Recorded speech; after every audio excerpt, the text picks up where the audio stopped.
partager avec vous le thème de ma dernière toile et pour vous la dévoiler en vidéo. J'avais à cœur de vous partager en fait quels sont les outils qui sont utiles à ma vie de chrétienne tous les jours. Des outils qui font en fait le socle de nos prières. Après, bien sûr, dans l'intimité, on peut tout apporter devant Dieu et ça regarde chacun et enfin les sujets de chacun. Mais en tout cas, je peux dire que les outils qui en forment le socle aujourd'hui ne sont pas intimes et personnels, ils sont même universels et ils servent à toute ma famille. Plus aucun membre de ma famille ne s'en priverait aujourd'hui, tellement ces outils sont pertinents, efficaces et ils font leurs preuves tous les jours. C'est-à-dire qu'on a expérimenté sans, on expérimente avec et on ne ferait plus sans. Donc, pour commencer, j'aimerais vous parler de ce que représente le monde des ténèbres. Le monde des ténèbres, souvent fait écho à quelque chose, même si on sait qu'il existe, à quelque chose d'un peu lointain, comme, si on y met d'autres mots, on va dire qu'il s'appelle aussi les enfers, Satan, le diable, Lucifer, des démons et tout ça, ça semble un petit peu peut-être loin dans nos têtes. Si on fait descendre ces choses-là sur terre, on va parler, de guerre, de crimes, de vol, de viol, de pédophilie, de l'argent qui prend le pouvoir sur l'être humain. Mais ça aussi, ça nous semble encore un petit peu distant peut-être selon les choix que l'on fait dans notre vie. Même si certains, sans faire vraiment de choix, se retrouvent coincés à l'intérieur de ces choses, au cœur même de ces choses que je viens de citer. Moi, je vais vous parler d'une armée de ténèbres très organisée, euh, très efficace pour nous détruire, pour nous fatiguer, pour nous user, pour nous empêcher de servir Dieu sur cette terre, pour nous empêcher réellement de laisser notre lumière jaillir autour de nous, pour vraiment faire en sorte que l'on soit centré sur nous, sur nos problèmes, pour qu'on essaye de s'en sortir déjà comme on peut. Et quand je vais vous donner le nom de cette armée de ténèbres, le nom de ces ténèbres-là, j'espère que beaucoup d'entre vous vont se dire « Waouh, effectivement, je les connais. Je les connais, mais je croyais que c'était mon caractère. Je croyais que ça faisait partie intégrante de moi et que j'avais des efforts à faire là-dessus. Je croyais que c'était totalement lié dans mon humanité. En fait, non. Ces choses-là, ces ténèbres-là ne sont pas nous. Ces ténèbres-là sont les ennemis de notre âme, de nos âmes. Et voilà leurs noms, voilà les noms qu'ils ont en fait. Donc ces ténèbres-là s'appellent peur, ils s'appellent angoisse, ils s'appellent stress, ils s'appellent terreur, ils s'appellent fatigue, ils s'appellent abattement, découragement, rejet, ils s'appellent rancœur, colère, jalousie, ils s'appellent mensonge, propre justice. Ils s'appellent aussi mort, suicide, dépression. Et ils ont bien d'autres noms encore. Euh, voilà. Et là, je pense qu'on peut tous comprendre que ces ténèbres-là frappent à nos portes. Que ces ténèbres-là, quotidiennement, sont capables de frapper à nos portes. Qui ne s'inquiète jamais pour rien? Qui ne stresse jamais pour rien? Qui n'angoisse jamais pour rien? euh, qui ne se dévalorise jamais? Enfin, voilà. Ces ténèbres-là, ils ne sont pas loin, ils sont juste là. Et nous avons trouvé des outils vraiment utiles, efficaces et pertinents pour nous en protéger, pour lutter efficacement contre eux et même pour les terrasser. Et ces outils, ils font leur preuve dans notre famille auprès de tout le monde. Que l'on ait 19 ans ou 68 ans, tout le monde utilise ces outils tellement ils sont efficaces et personne, je crois, aujourd'hui dirait oh, « je vais m'en passer parce que c'était mieux avant ». Donc déjà, pour rentrer dans le vif du sujet, je vais vous parler de notre possibilité à nous charger des fardeaux et du joug de Dieu seulement. Ça, c'est quelque chose que l'on verbalise dès le matin. Dès le matin, on dit à Dieu, ben voilà, aujourd'hui, je t'ai prié tout un tas de choses, je t'ai demandé d'agir dans des tas de circonstances.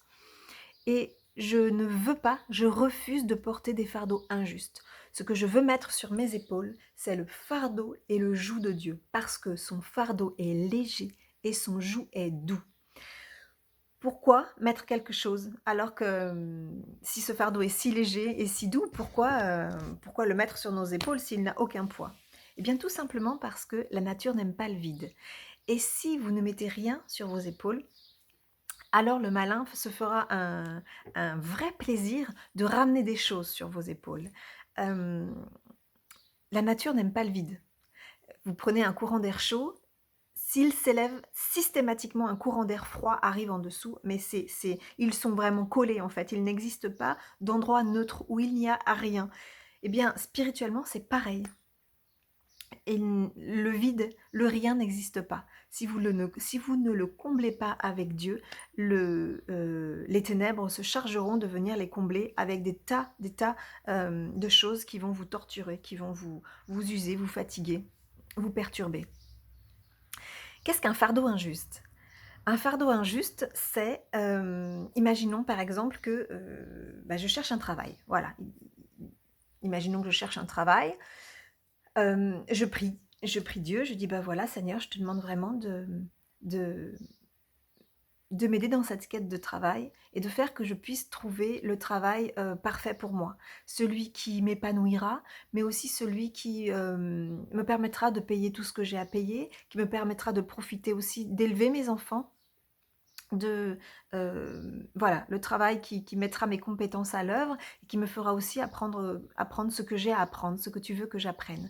Je te remets cette quête de travail. Moi, je vais me mettre à la recherche, mais je te demande vraiment de faire en sorte que les circonstances se placent devant moi pour que je puisse trouver cet emploi parfait que tu as déjà préparé pour moi. Au nom de Jésus, je te remercie. Amen. Alors pourquoi je dis au nom de Jésus dans ma prière? Eh bien parce que dans la Bible, il est écrit « Tout ce que vous demanderez en son nom, sachez que vous l'avez déjà reçu. » Il y a écrit tout, tout. Il n'y a pas d'astérix. J'ai regardé, j'ai pas vu d'astérix. Donc tout ce que l'on demande au nom de Jésus, on a l'assurance de le recevoir. Donc là, j'ai déposé une requête auprès de Dieu. J'ai déposé... voilà, j'ai fait une prière. Alors ça peut être ça, ça peut être aussi Seigneur, tu vois cette situation qui m'embête, cette situation qui me peine, qui me fait du mal, je n'en veux plus, j'y renonce et je veux que ce soit toi qui la porte, que ce soit toi qui t'en occupe. À partir du moment où on a fait ces prières à Dieu, on a déposé tout ce qui faisait nos intérêts, nos inquiétudes entre ses mains. Si dans la journée, on revient se saisir de quelque chose pour s'en inquiéter, pour s'en angoisser, par exemple, si je reviens sur le travail, eh bien, le temps que ça prend à le trouver peut m'inquiéter, le temps que ça prend à venir à moi peut m'angoisser, eh bien là, je suis venue rechercher quelque chose que j'avais mis dans les mains de Dieu et où j'avais dit que je lui ferais confiance. À ce moment-là, je suis en train de me charger d'un fardeau injuste. Et ce fardeau injuste, il n'a pas à être sur mes épaules. Donc c'est important de s'en décharger, de dire Seigneur, je ne veux porter aucun fardeau injuste, j'y renonce. Mais à la place, je veux mettre sur mes épaules ton fardeau et ton joug, car ils sont légers et doux. Donc là déjà, je sors avec... la place est prise. Satan ne peut rien venir mettre sur mes épaules. En tout cas, il n'en a pas l'autorisation. Moi, j'ai l'autorisation, si je veux, d'aller rechercher dans les mains de Dieu, mais Satan n'a pas l'autorisation de venir de lui-même, me mettre quoi que ce soit sur les épaules. La deuxième chose qui est importante et dont nous nous saisissons, c'est la paix de Jésus, la paix qu'il nous a laissée. Parce qu'il n'est pas parti en disant je mets ma paix à l'intérieur de vous, je mets ma paix dans vos cœurs », il est parti en disant je vous laisse ma paix. Je suis avec vous tous les jours, jusqu'à la fin des temps, mais je vous laisse ma paix. C'est-à-dire qu'il est en nous si on l'a accepté, il est en nous tous les jours, mais sa paix, il nous l'a laissée et c'est à nous de nous en saisir, c'est à nous de vraiment aller la chercher et dire c'est ça que je veux en moi. Et là, c'est pareil, c'est un échange, c'est-à-dire que on dit concrètement à Dieu, Seigneur, aujourd'hui, je renonce à la peur, je renonce aux angoisses, je renonce à l'inquiétude, je renonce à l'incrédulité, je renonce au doute. Ce que je veux, Seigneur, c'est ta paix. Alors je me charge de ta paix. Je me saisis de ta paix et je la mets dans mon corps pour qu'elle inonde tous mes organes, chacune de mes cellules, qu'elle inonde mon esprit et qu'elle entoure mon âme. Voilà, au nom de Jésus, je me charge de cette paix. Ça fait 2, donc là, on est parti, on a le fardeau de Dieu sur les épaules, on a la paix à l'intérieur, mais pour autant, on est encore en slip. Et donc l'outil qui fait le sujet de la toile que j'ai peinte, cet autre outil, c'est comment sortir de là. Eh bien, cet autre outil, Dieu ne nous demande pas, ne nous conseille pas de le mettre. Presque il nous l'ordonne. En tout cas, c'est à l'impératif. Et je vais vous lire ce qu'il est écrit dans Éphésiens 6, verset 10, à partir du verset 10. Au reste, mes frères, fortifiez-vous dans le Seigneur et dans la puissance de sa force. Revêtez-vous de l'armure complète de Dieu. Il n'y a pas écrit « vous feriez bien de vous revêtir de », mais revêtez-vous de l'armure complète de Dieu afin que vous puissiez tenir ferme contre les artifices du diable, car notre lutte n'est pas contre le sang et la chair, mais contre les principautés, contre les autorités, contre les dominations de ces ténèbres, contre la puissance spirituelle de méchanceté qui est dans les lieux célestes. C'est pourquoi prenez l'armure complète de Dieu, afin que, au mauvais jour, vous puissiez résister, et après avoir tout surmonté, tenir ferme. Tenez donc ferme, ayant ceint vos reins de la ceinture de la vérité, ayant revêtu la cuirasse de la justice, ayant chaussé à vos pieds les chaussures du zèle de l'évangile de paix, et par-dessus tout, prenant le bouclier de la foi, par lequel vous pourrez éteindre tous les traits enflammés du méchant. Prenez aussi le casque du salut et l'épée de l'esprit, qui est la parole de Dieu. Alors, c'est quelque chose que on verbalise très naturellement. On dit, à mes reins, je mets la ceinture de la vérité. La ceinture de la vérité, elle va vous demander d'être totalement honnête avec Dieu. Sur ma poitrine, la cuirasse de la justice. Et la cuirasse de la justice, c'est la justice de Dieu. Ce n'est pas notre propre justice. Je chausse les chaussures du zèle de l'évangile de paix. Je me place derrière le bouclier de la foi. Et ce bouclier de la foi, il a une particularité. Il a la taille de votre foi. Il a la taille de ma foi. C'est-à-dire que si je fais grandir ma foi, ce bouclier va grandir aussi et je pourrai protéger bien plus de choses derrière. Puis je mets sur ma tête le casque du salut. Alors le casque du salut, il est sur ma tête et il me permet de filtrer mes pensées. Il me permet de protéger mes pensées des attaques du malin aussi. Et je prends l'épée de l'esprit. Et l'épée de l'esprit de la parole de Dieu, elle me permet de trancher dans le vif. C'est l'arme offensive qui me permet de dire à Satan, ok, qu'est-ce que dit Dieu? Qu'est-ce que dit la Bible? Là, tu es en train de me dire que je suis nulle, que j'y arriverai jamais, que je m'en sortirai jamais. Mais qu'est-ce que la Bible me dit? La Bible me dit que celui qui est en moi est plus grand que celui qui est dans le monde, en 1 Jean 4,4. Il me dit que ce n'est plus moi, mais Christ qui vit en moi. En Galates 2,20. Enfin, si je connais la parole, je peux dire à Satan, non, tu essayes de me faire croire quelque chose, mais voilà ce que dit la Bible. La Bible dit que je suis née de nouveau, que ce n'est plus moi, mais Christ qui vit en moi, et que j'ai vaincu le monde par celui qui est en moi. C'est ce que la Bible dit, c'est ce que cette épée peut faire. Et alors là, ça terrasse les enfers. C'est un outil puissant, pertinent, est vraiment efficace. Donc, on ne sort plus en slip, on sort avec cette armure, avec le fardeau de Dieu sur nos épaules, la paix de Christ en nous. Et on demande à Dieu de rajouter aussi le manteau de l'humilité par-dessus tout ça. Parce que grâce au manteau de l'humilité, on voit des choses que l'on ne voyait pas avant. Donc voilà les outils précieux et importants que j'avais envie de partager avec vous, parce que ces outils-là, ils sont à la portée de tout chrétien, à la portée de tout enfant de Dieu, et nous devons nous en saisir. La foi, elle est vivante, elle nous demande vraiment d'être acteurs. Cette armure, elle va pas faire le job à votre place, elle va nous demander d'y être sur le champ de bataille. Si on ne se bat pas, si on ne se défend pas, alors on va la trouver très lourde toute la journée, cette armure.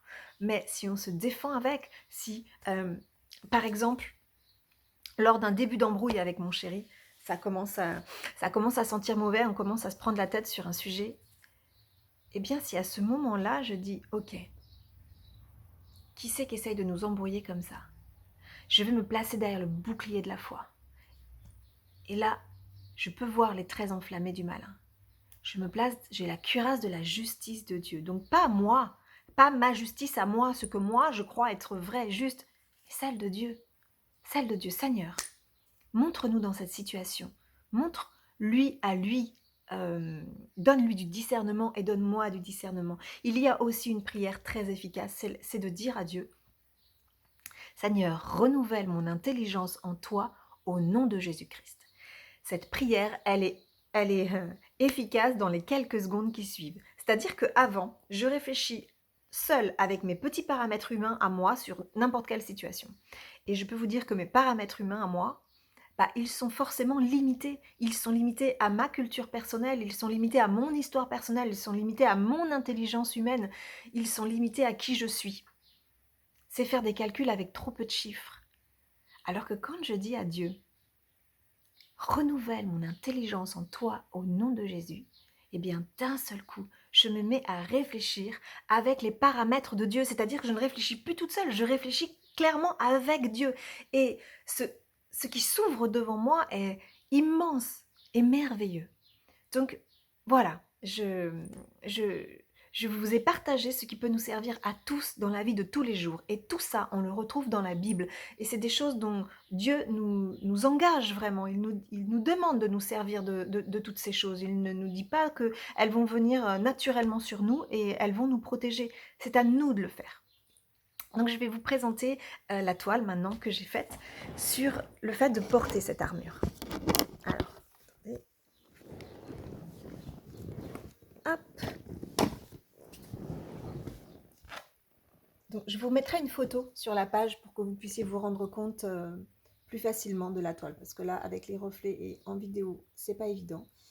Donc, on voit une femme. Alors, vous voyez une petite fille. Parce qu'en fait, Dieu nous demande d'être comme des enfants. Jésus a dit, laissez venir à moi les petits enfants et que seuls ceux qui leur ressemblent hériteront du royaume de Dieu. Seuls ceux qui leur ressemblent entreront dans le royaume de Dieu. C'est quand même très exigeant. Donc cette femme qui est comme une enfant, elle porte en elle le Saint-Esprit par transparence, là. Alors, on ne le voit pas là parce que derrière, il y a quelque chose qui cache, mais voilà, ici. Elle a la parole de Dieu sous le bras et elle veut vraiment dispenser l'amour. Et son reflet, en fait, elle check sa tenue avant de sortir. Et dans son reflet, dans le miroir, elle voit cette femme avec le casque du salut, la cuirasse de la vérité, la cuirasse de la justice, pardon, la ceinture de la vérité, le bouclier. Alors le bouclier de la foi, il est transparent, mais il y a un cercle qui le délimite ici. Et l'épée de l'esprit. L'épée de l'esprit, elle est toute incrustée de la parole de Dieu. Alors la console coupe le miroir au niveau du haut des cuisses, mais cette petite fille, elle a dessiné sur le mur les chaussures du zèle. Et puis derrière, on a le manteau, pour sortir par-dessus tout ça, le manteau de l'humilité. Donc voilà cette toile que vous retrouverez sur ma page, sur mon site et aussi à la galerie. J'espère que toutes ces informations vous auront apporté quelque chose. Parce que c'est tellement pertinent dans nos vies aujourd'hui que voilà, j'avais envie de partager ça avec vous. Bonne journée à tous!